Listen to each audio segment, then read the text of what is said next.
Hello students, today we will discuss decision control structures, जिसमें हम आज पढ़ेंगे कि डिसीजन कैसे लिए जाते हैं और किस तरीके से कंट्रोल स्ट्रक्चर वर्क करता है।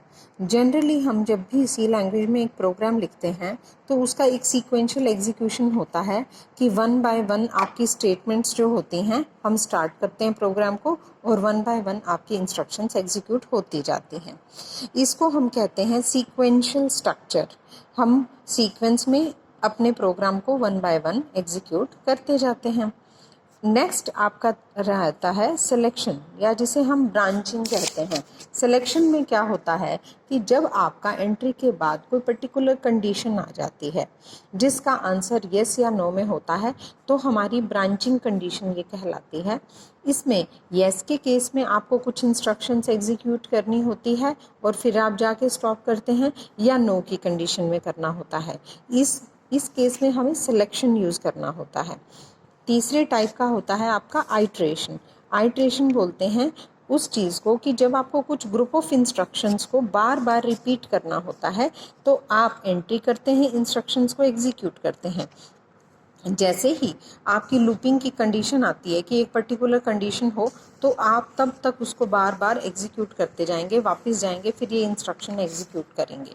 कब तक करते जाएंगे? जब तक आपकी ये कंडीशन नो पे या फॉल्स पे नहीं हो जाती और बाद में जाके आप स्टॉप करते हैं। इन द सेम वे आप इन्हीं चीज़ों को इम्प्लीमेंट करने के लिए सबसे पहली स्टेटमेंट आती है आपकी इफ़ स्टेटमेंट। इफ़ स्टेटमेंट में आपने सिंपल इसको इफ़ कीवर्ड को लिखना है, फिर आपने एक्सप्रेशन या अपनी कंडीशन को लिखना है, ब्रेसेस स्टार्ट करनी है और अपनी स्टेटमेंट्स लिखनी है। ये सबसे आसान तरीका है। जैसे सपोज आपने कोई कंडीशन लगाई, एक एग्जांपल बता रही हूँ आपको, if x is greater than 0। अगर ये कंडीशन ट्रू है तो आप प्रिंट ऑफ करके मैसेज देंगे कि x एक पॉजिटिव इंटीजर है। अदरवाइज आप लास्ट में नेक्स्ट स्टेटमेंट कोई भी दे सकते हैं कि value of x is this. In the same वे हम इफ़ के अंदर कोई भी खाली x की वैल्यू डाल सकते हैं, कोई कंडीशन चेक करा सकते हैं, या 2-3 इकट्ठी कंडीशन एंड या और लगा के उनको कंबाइन करके भी लिख सकते हैं।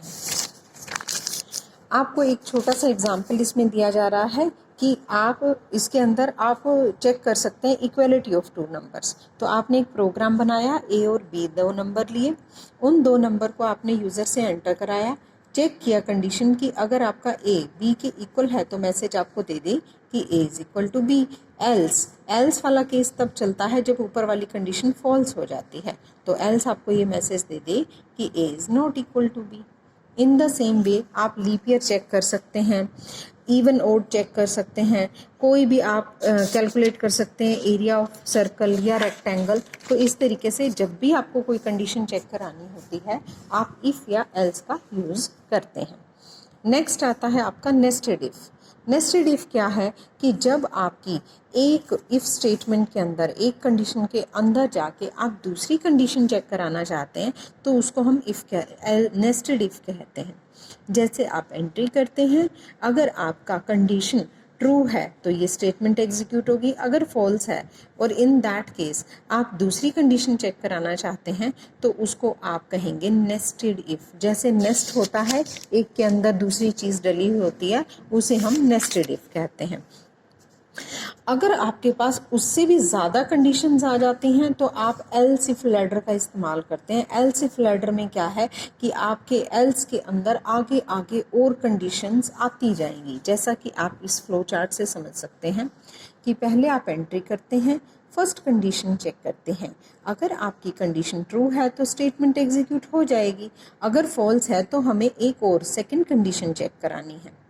इन केस ये भी फॉल्स आ जाती है तो आप थर्ड, फिर फोर्थ, अप टू एन, आप कितनी भी चाहें यहाँ पर कंडीशन चेक कराते हैं और उन्हें हम एल्स इफ लैडर कहते हैं, क्योंकि एक लैडर की तरह ये वर्क करते हैं। जैसे अलग अलग आप परसेंटेज निकालते हैं कि इतनी परसेंटेज है तो ए ग्रेड है, फिर उससे कम है तो बी है, फिर सी है।